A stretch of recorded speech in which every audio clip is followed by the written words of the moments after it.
Muito bem, então vamos agora falar um pouco sobre propriedades magnéticas da matéria, né? Quando a gente vai discutir propriedades magnéticas da matéria, né, a gente está pensando, né, naqueles materiais que têm uma magnetização permanente, né? Nós conhecemos a magnetita, né? Alguém que estiver estudando aí, né, ciências dos materiais ou geologia, né, deve conhecer, né, que alguns materiais, né, particularmente a magnetita, né, apresentam propriedades magnéticas permanentes, tá certo? Outros materiais, né, quando aproximados de um campo magnético, eles apresentam um determinado tipo de comportamento, não é, que pode ser ou um comportamento de reforçar esse campo magnético ou um comportamento de se contrapor a esse campo magnético, né? A ideia dessa nossa conversa agora é discutir um pouco qual é a origem disso, né? Até agora nós tivemos tratando, né, as fontes de campo magnético, né, como ou ligadas a correntes elétricas, né, foi o que a gente viu inicialmente quando a gente começou a estudar o campo magnético, né, ou ligadas à flutuação aí, né, do campo elétrico, né, que foi o que nós vimos, né, no final do nosso curso, né, com a discussão sobre as equações de Maxwell, né. O que nós vamos ver agora é um pouco diferente, né, e eu quero chamar a sua atenção para um fato que é o seguinte: nós vamos fazer uma abordagem, vamos dizer assim, bastante superficial desses fenômenos, né, tentando explicar de forma muito qualitativa, né, porque a origem dos fenômenos, né, que explicam as propriedades magnéticas da matéria, né, ela é discutida dentro de um domínio, dentro de um campo da física que é chamado mecânica quântica. Tá? Então aqueles, né, que continuarem seus estudos em física, né, mesmo na área de materiais, tá certo? Né, vão se deparar mais adiante, né, com disciplinas que buscam estudar essas propriedades da matéria a partir da sua estrutura microscópica, que é explicada aí no âmbito da mecânica quântica. Nós não vamos tratar da mecânica quântica aqui, né, mas nós vamos abrir um pouco uma conversa sobre esse assunto, tá certo? Vamos pensar no seguinte, né? Vamos começar relembrando, tá certo? Uma propriedade que eu acho que todo mundo chegou a ver no ensino médio, né? Os que fizeram a disciplina de Química Geral também chegaram a ver, que é o spin. Vamos começar tratando do spin, tá certo? Existe uma propriedade, né, que se chama momento angular de spin. Tá certo? Essa propriedade foi mais ou menos proposta, não é, há uns 100 anos atrás, tá certo?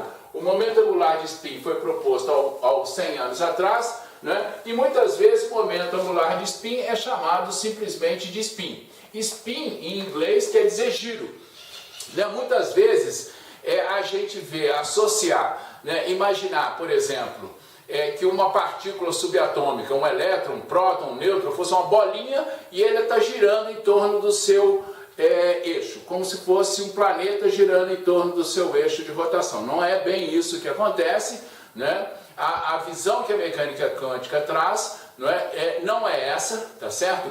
Não é de uma bolinha girando, tá?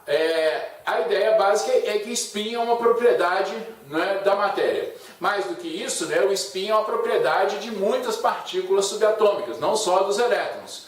Na maior parte dos casos, nós estamos interessados nos elétrons porque muitas das propriedades observadas na matéria, por exemplo, reações químicas, propriedades magnéticas e outras tantas, elas acontecem, né, por conta dos arranjos que os elétrons têm, né? Mas outras partículas, né, têm também spin, algumas partículas não têm spin, quer dizer, então isso aí, né, é uma discussão mais aprofundada que vocês vão ver adiante. Mas vamos tratar disso aqui. Todo mundo deve se lembrar, né, quando viu então disciplina de química no ensino médio, ou na química geral, ou em outra disciplina mais ou menos parecida, né, que havia aquele princípio de exclusão de Pauli, né, e no princípio de exclusão de Pauli você ia organizando, né, os elétrons em níveis atômicos, né, até o ponto em que você chegava numa situação então onde você não podia botar dois elétrons com o mesmo conjunto, não é, de números quânticos. No final das contas, você tinha que escolher se você precisasse botar dois elétrons numa mesma posição, um tinha que ficar para cima, um tinha que ficar para baixo. Lembra disso? Spin para cima e spin para baixo. É dessa propriedade que nós estamos falando. O que é importante entender aqui, tá certo? É que essa propriedade, o momento angular de spin, que é, tá certo, uma propriedade vetorial, né? Essa propriedade ela não pode ser medida. Quem for entrar, tá certo? Quem for entrar aí mais adiante numa disciplina mais aprofundada vai discutir isso com mais profundidade. O que pode ser medido, tá certo? É uma componente desse vetor, tá? Que nós vamos definir como a componente na direção z, né? E essa componente na direção z, ela vai ser, tá certo? Ela é uma variável, uma grandeza, que ela tem, não é, um valor definido a partir dessa expressão. ms, tá certo? ms é um número, tá, que vai valer mais meio ou menos meio, tá certo? Que é conhecido como número quântico magnético de spin, né? E essa grandeza h aqui, tá? H é a constante de Planck. A constante de Planck é uma das constantes fundamentais da natureza, né? E ela, a partir de 2019, tá certo? Foi estabelecida como valendo exatamente na nova versão do Sistema Internacional de Unidades, tá certo? Né? Eu já mencionei isso, lá na primeira aula eu mencionei que a nova versão do Sistema Internacional de Unidades, ela estabeleceu exatamente o valor de 7 constantes fundamentais da natureza. Uma delas é a constante de Planck, cujo valor, então, eu vou registrar aqui a título, né, de curiosidade, mas é importante vocês saberem que esse valor é um valor exato, né? Ele vale 6,6260715 exatamente dentro do SI, né? Vezes 10 a menos 34 joules por segundo, e na maior parte das vezes nós vamos utilizar o valor de 6,63 vezes 10 elevado a menos 34 joule vezes segundo. Tá certo? Então, essa aí é uma medida, né, da constante de Planck. Esse valor então foi estabelecido exatamente em 2019. Aquele meu valor de ms, aquele meu número quântico, ele vai valer mais meio ou menos meio, né? Quando ele vale mais meio, eu tenho o que a gente chamou de spin para cima. Quando ele vale menos meio, eu tenho o spin para baixo. Então esse número quântico aqui, tá certo? Ele só pode ter esses dois valores, né? E esses dois valores são dados aí por essa expressão. O que é importante para nós aqui é que existe um momento de dipolo associado ao spin, tá certo? Esse momento de dipolo é menos E sobre M vezes esse valor aqui. Da mesma forma, se o meu vetor S não pode ser medido, vocês vão ver isso lá, como é que é essa história de uma grandeza que não pode ser medida, vocês vão ver isso lá na mecânica quântica para aqueles que se interessarem, né? Tem alguns vídeos, eu vou deixar aqui, não é, um link de um vídeo que eu achei interessante que explica um pouco, não é, algumas coisas da mecânica quântica, tá certo? Uma visão assim mais geral, né, para aqueles ou aquelas que quiserem se aprofundar. Quem ficar no curso de física, tá certo? Ou quem for para a área de materiais aí, para alguns problemas nas áreas de materiais, vai estar trabalhando com isso. O pessoal da química, obviamente, também vai estar trabalhando, né, com a mecânica quântica aí, né, ao longo do seu curso, tá? Então esse é o momento, né? É o momento de dipolo, tá certo? Esse momento magnético, o nome dele é momento magnético dipolar de spin. Momento magnético dipolar de spin, né? Isso porque a gente já viu, né, vários momentos magnéticos. E lembra o seguinte, tá certo? Né? Lembra que quando eu fui discutir, não é, as equações de Maxwell, né, quando eu discuti as equações de Maxwell, eu mencionei o seguinte, né, que as propriedades magnéticas têm natureza dipolar. Lembra disso? Né? Que eu falei, a gente pega um ímã, corta no meio, vai cortando, e eu fiz aquela pergunta. E se eu chegasse no nível atômico? Se você chegar no nível atômico, você continua tendo, tá, uma natureza dipolar, não é? na fonte de campo magnético, tá? Muito bem. A expressão, já fica um sinal para vocês, a expressão, por exemplo, de uma propriedade magnética permanente de um material vai estar ligada ao momento magnético dipolar de spin, tá certo? Então, é um arranjo desses momentos magnéticos dipolares. Nós vamos ver adiante um outro momento magnético dipolar que existe no átomo, que se expressa no átomo, tá certo? É esse arranjo que vai gerar, não é, essas propriedades magnéticas aí que nós vamos discutir daqui a pouquinho, tá? Então, esse é o momento, esse aqui então é o número quântico, tá? Magnético, número quântico porque ela não é uma grandeza, né, ou uma variável que se expressa no contínuo, tá?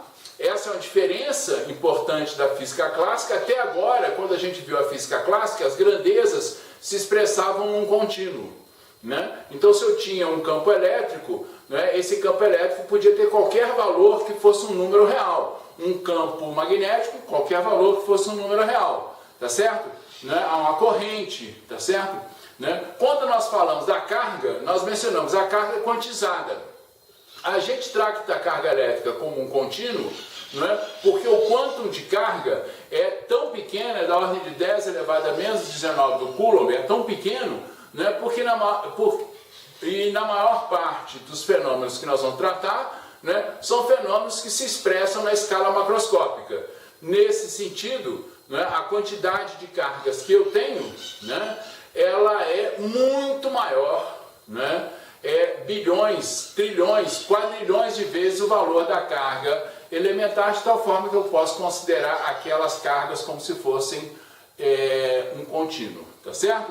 Mas lembra que, do ponto de vista das propriedades, né, microscópicas da matéria, tá certo? Essas propriedades, elas estão baseadas em grandezas que não são contínuas, são discretas, são quantizadas, tá? Então, esse número aqui faz, tá certo? Se você olhar aqui, então esse valor aqui é um valor quantizado, ele é função, né, dessa quantidade H sobre 2π, né? E dada a função de Sz é dada por aqui, né? E da mesma forma, tá certo? Eu posso dizer então que a minha componente Z do momento magnético dipolar vai ser menos E sobre M Sz, tá? Muito bem. O que importa para nós é que, da mesma forma como nós vimos, né, na estrutura macroscópica, quando nós discutimos a energia, eu posso associar uma energia potencial aqui, né, que vai ser dada por, né, ms escalar B. Então, se eu tenho um campo magnético, tá certo? E o campo magnético, tá, é que vai definir essa direção Z. Se eu boto o campo magnético na direção Z, né, eu teria então a componente Z do momento magnético de dipolo alinhado com o campo magnético, tá? Então é o que a gente faz, né? Eu posso dizer, se eu botar o meu campo B na direção Z, eu posso escrever que isso aqui é MSZ, né, vezes B, tá certo? O campo magnético dado, né, na direção Z. É esse campo magnético que vai produzir, né, esse alinhamento do spin, tá? Então, em algumas situações que nós vamos ver mais adiante, quando você aplica um campo magnético no material, você faz um alinhamento. Lembra daquela polarização que nós discutimos quando eu apliquei um campo elétrico num dielétrico, né, que eu produzi, tá certo? Eu forçava um certo alinhamento, não é, dos momentos de dipolo elétrico, tá certo? E esse alinhamento criava um campo elétrico no interior do material, né? Aqui vai acontecer, nós vamos ver daqui a pouquinho, aqui vai acontecer uma situação, né, parecida com essa, que esse alinhamento vai ser responsável, não é, por propriedades magnéticas. Adiante, a gente vê o seguinte, bom, vocês lembram, princípio da exclusão de Pauli, eu tinha lá spin para cima e spin para baixo, o spin é uma propriedade intrínseca associada, no caso que nós estamos tratando, ao elétron. De novo, o spin é uma propriedade, né, que existe a nível, é uma propriedade intrínseca das partículas elementares, tá certo? No caso do elétron, que é quem nós estamos interessados, tá? Eu tenho esse número quântico aqui, né? O número quântico de spin, tá? e de novo, né, isso reflete aí, não é, numa energia associada a esse momento magnético de dipolo. Agora, deixa eu falar uma coisa com vocês, né? Se você imagina que o elétron, tá certo, é uma partícula e essa propriedade é uma propriedade associada ao elétron, você imagina que o elétron, não é, está em orbitais, né? Naquele modelo clássico que a gente tinha, tá certo, no comecinho da mecânica quântica, né, há mais ou menos uns 100 anos atrás, imaginava-se que o elétron era uma partícula que girava em torno do núcleo, né? Tinha aquele modelo planetário que a gente chama, né, o modelo que foi proposto pelo Rutherford, né, há mais ou menos 110 anos atrás, e o modelo do Rutherford era isso, era um núcleo atômico, né, era um núcleo como se fosse, né, nesse modelo planetário, como se fosse o Sol, né, e os elétrons orbitando em torno desse núcleo. Esse foi o primeiro modelo, tá certo, de átomo, né, e quem se lembra daquelas aulas, né, de química, né, no ensino médio, ou mesmo no começo dos cursos, né, lembra que esse modelo ele apresentava alguns problemas que foram aí solucionados posteriormente, né, por uma abordagem que o Bohr fez quando propõe aí, não é, uma visão mais avançada, e aí propõe uma visão que seria mais adequada aí para essa evolução da mecânica quântica, tá? Mas isso vai ficar para um próximo curso, né? O que importa aqui é que a gente pode imaginar que o elétron, né, está girando em torno do núcleo, tá certo? E se o elétron está girando em torno do núcleo, nesse modelo clássico, bastante simplificado, né, eu posso imaginar que eu tenho, é como se eu tivesse uma espira em torno do núcleo, tá certo? Como se eu tivesse uma corrente em torno do núcleo, né? E a essa corrente eu posso associar o que a gente conhece como um momento angular orbital. Esse momento angular orbital, tá? Então eu estou associando, você imagina que eu tenho uma partícula, esse momento angular orbital, da mesma forma, tá? Ele é representado pela letra L, tá certo? Como um momento angular, e eu posso associar também um momento magnético, né? Se eu tenho cargas em movimento, né, eu posso associar um momento dipolar magnético orbital.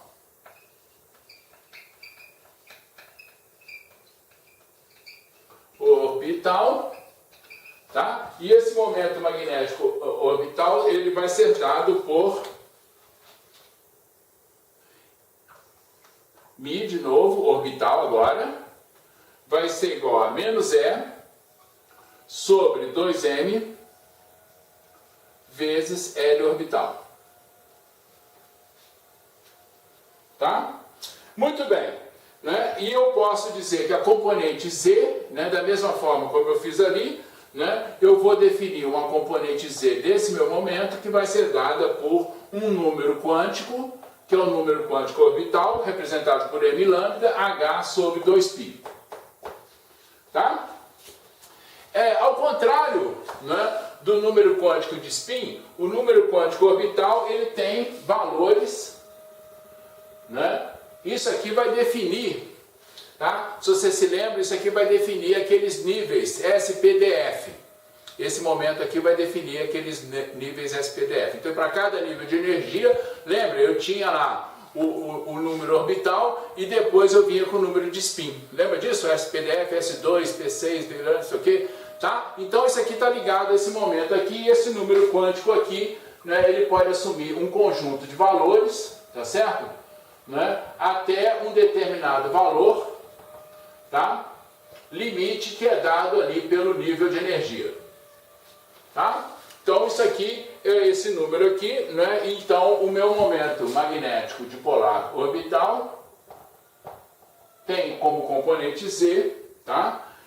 O valor menos m lambda é sobre 4π vezes m vezes h. H, de novo, a constante de Planck, é a carga do elétron, m a massa do elétron. Tá? E aqui eu também posso associar, né, da mesma forma como eu fiz nesse caso aqui, eu também posso associar uma energia potencial, né, uma energia potencial a esse momento magnético, tá? E a energia potencial, nesse caso, vai ser menos o momento orbital escalar o campo magnético. Tá? Então, a mesma coisa que eu trato aqui. Muito bem. De posse, então, desse conhecimento, tá certo?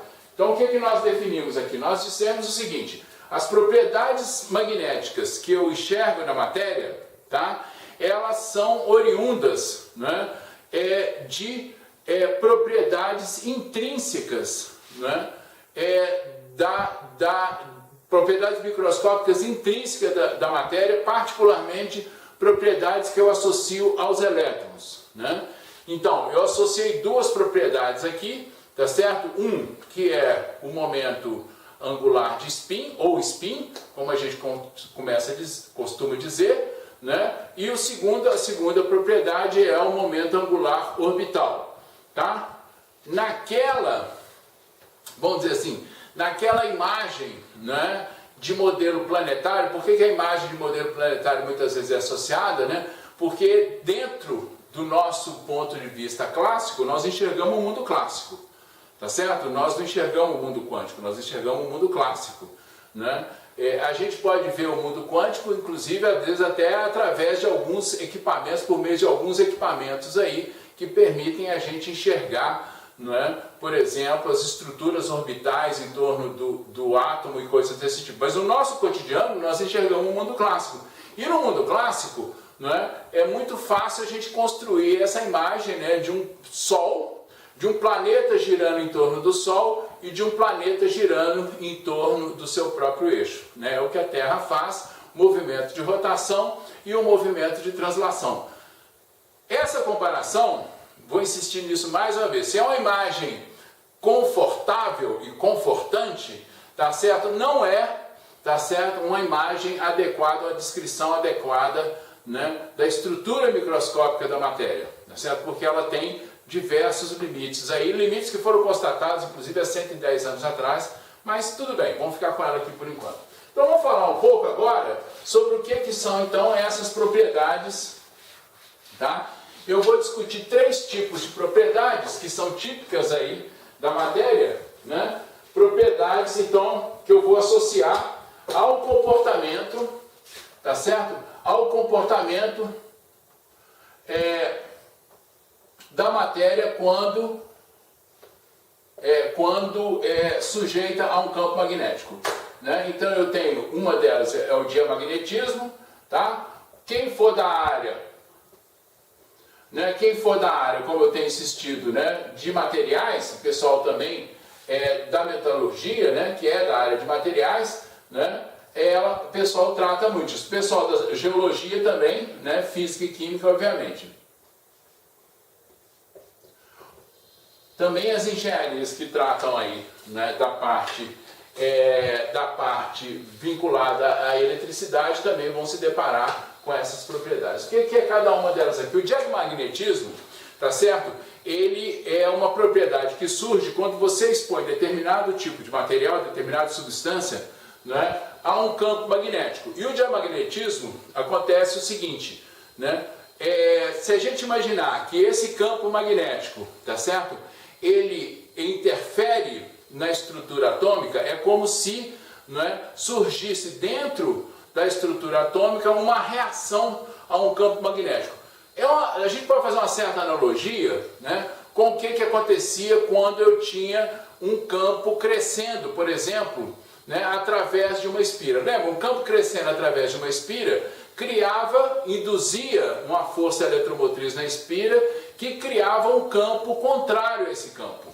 Ou seja, você tem no diamagnetismo, né, você tem uma situação na qual surge naquele material, né, um campo que repele o campo que está agindo no material. Então você tem uma força de repulsão, né, nesse caso, né? Se vocês olharem no livro, inclusive tem um experimento, né, que ficou muito famoso, né, que pegaram uma rã, botaram dentro do solenoide e meteram um campo magnético, né, como o material do qual o nosso corpo é constituído é diamagnético, criou uma repulsão e essa rã ficou levitando, né? Diz o livro, tá certo, que esse experimento foi feito com seres humanos e a sensação, né? Eu não fiz isso, tá certo? Não aconselho ninguém a tentar em casa, né? Diz o livro que isso foi feito com seres humanos, a sensação é como se você estivesse boiando na água. Tá lá, tá?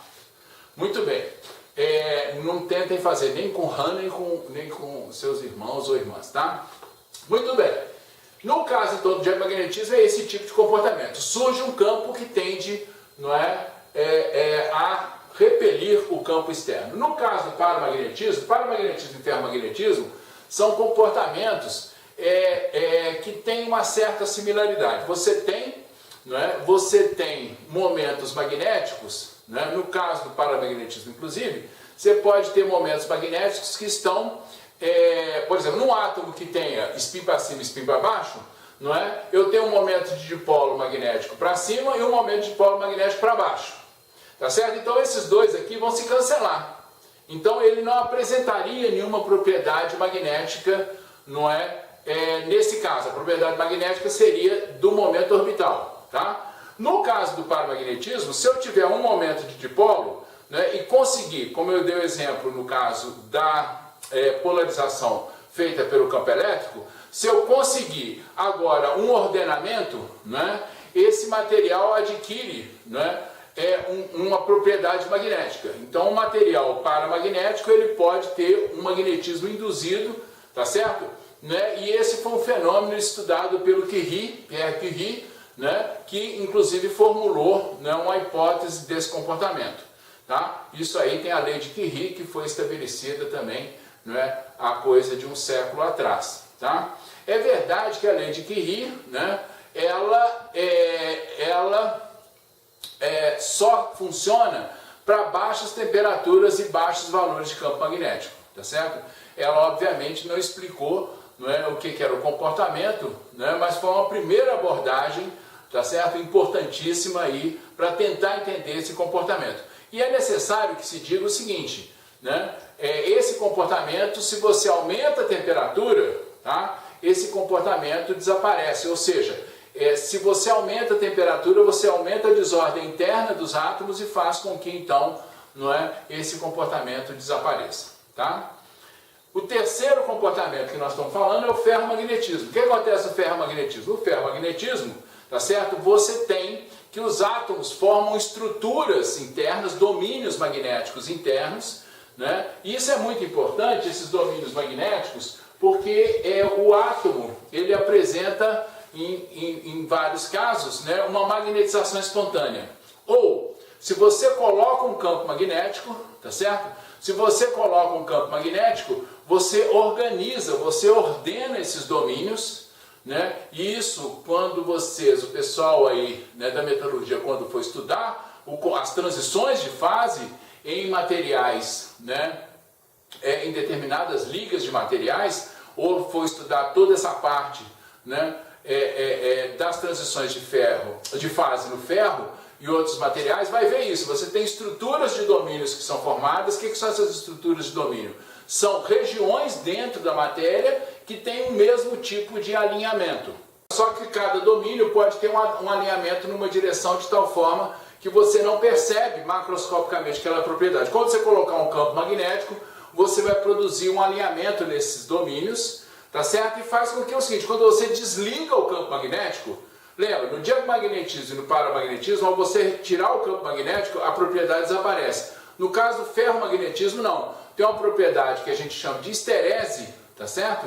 Né? A esterese é aquela situação na qual, ao você aplicar um campo magnético externo, surge uma magnetização que é oriunda do alinhamento desses domínios magnéticos, mas a hora que você zera o campo magnético, né, a hora que você zera o campo magnético, tá certo? Essa magnetização não desaparece, né?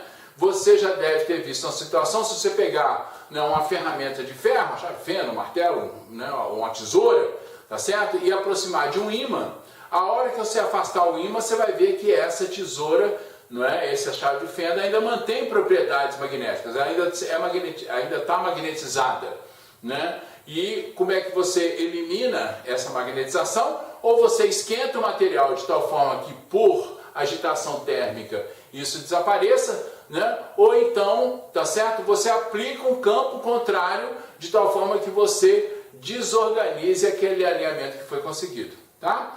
Essas propriedades, tá certo? Vão ser mais bem estudadas nas diversas disciplinas aí que vocês têm nos seus cursos. O importante nesse momento é entender que a explicação que a gente tem para estes fenômenos que a gente vê no nosso mundo macroscópico, tá certo? Seja a rã flutuando, seja a magnetização, né, que eu induzi num determinado material, ou a magnetização espontânea que eu observo, que esses fenômenos estão ligados à estrutura mais íntima da matéria, a estrutura microscópica da matéria, tá certo? Que eles não podem ser explicados, né, a partir da física clássica, que eles necessitam de uma nova teoria, né, que foi aí a teoria quântica que surgiu, né, há pouco mais, né, os primórdios dela 100 anos atrás, né, 110 anos atrás, mas que foi se estabelecendo aí ao longo da primeira metade do século XX, né? Então, e é essa teoria, tá certo, que permitiu, né,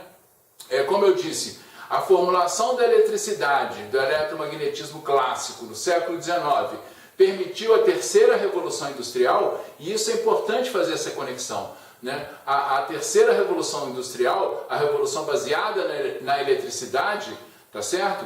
Né? Ela foi conseguida, né, a partir, né, dos fundamentos do eletromagnetismo, né? Então toda a formulação, toda a propagação de ondas eletromagnéticas, ela se dá a partir, né, das equações de Maxwell. Então, tudo isso que nós estamos falando aqui, quando a gente agora se remete ao mundo microscópico, à base microscópica, isso é a base, tá certo? A base teórica para a quarta revolução industrial. Então, tudo isso que nós estamos falando de redes de comunicação, de telecomunicações, né, de equipamentos eletroeletrônicos, né, tudo isso está baseado nessa física que se construiu aí, né, ao longo do século XX, particularmente aí na sua primeira ou nos seus 3 primeiros quartos, tá certo? Né? Então isso é importante para quem for mexer, tanto nas áreas aí, né, de desenvolvimento de tecnologia, é importante entender que existe uma teoria necessária para esse desenvolvimento tecnológico, tá? Bom, eu espero que vocês tenham tido sucesso, né? Espero que esse curso tenha sido produtivo, tá certo? Né? Esse material continua à disposição aí, tá? E eu agradeço, não é, a sua audiência ao longo desse período todo. E mais uma vez enfatizando o que eu disse lá no começo, né?